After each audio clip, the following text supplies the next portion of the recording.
I didn't know until the next morning. My father called me on the phone and told me that that my brother passed away, and that he was hit by a car, and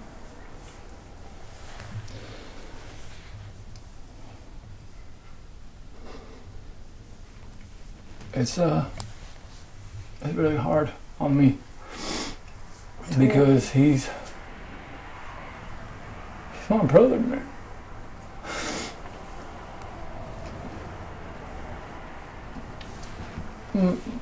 And I wasn't ready for him to go. I wasn't at all. My daughter wasn't ready for him to go. My ex wasn't ready. All his friends wasn't ready. This isn't fair. How he could lie in the ditch that for that long and nobody do anything. That night or the next morning when you found out he died, you've learned a lot more about what happened. I have. Tell me what bothers you the most about what you've learned. What bothers me the most is how he could be hit by another human being and still not get any help. Not the person made no phone call and no chance to try and call 911, and that's just unacceptable. It's unacceptable, and I don't accept it, and I don't. It's not right.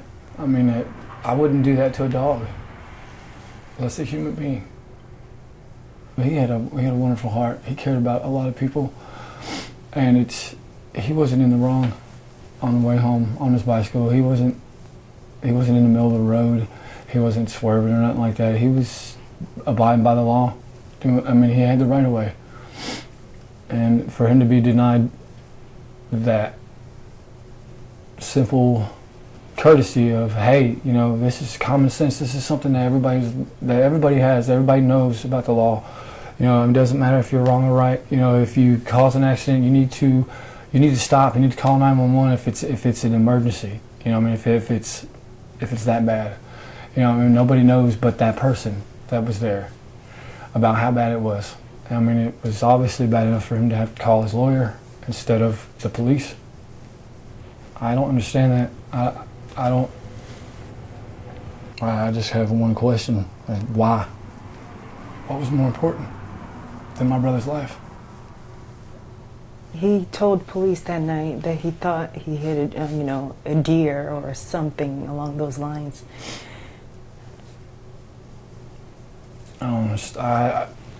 I don't believe that. I don't believe that that's what he thought he hit because he didn't want to. I'm guessing he didn't want to admit that he hit another person, so he wouldn't go to jail.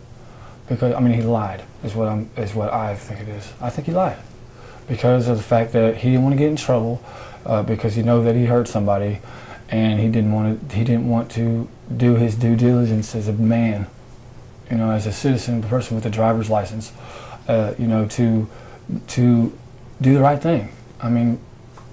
It was an accident. What do you got to worry about? If it was an accident, if you were, you need to make sure that person is okay. Because I wouldn't do that to a dog. I wouldn't do that to anybody. He wasn't looking at the road, but there's no way that he could not know what he hit, because there was plenty of daylight out. If you hit a dog, you hit a dog. If you got damage to the windshield, you have damage to your hood, you know what you hit. Come on. He was riding a bicycle. How many deers do you hit that sound metal hitting metal? I don't know any deers like that. I really don't. I'm not buying it. I'm not going to. It's unacceptable, and I'm not gonna. There's no reason or proper excuse you could give me for what happened. There's not. My brother was cheated out of life. There's things that he ain't gonna get to do.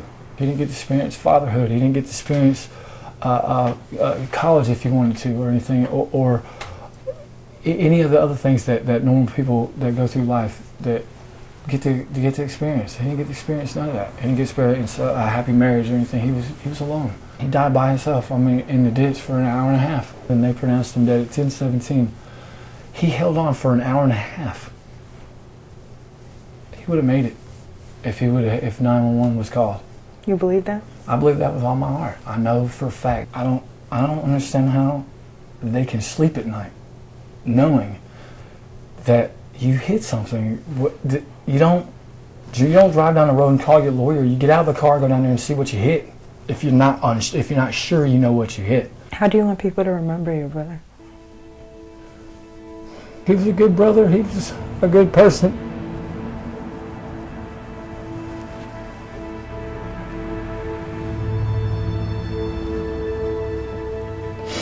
And he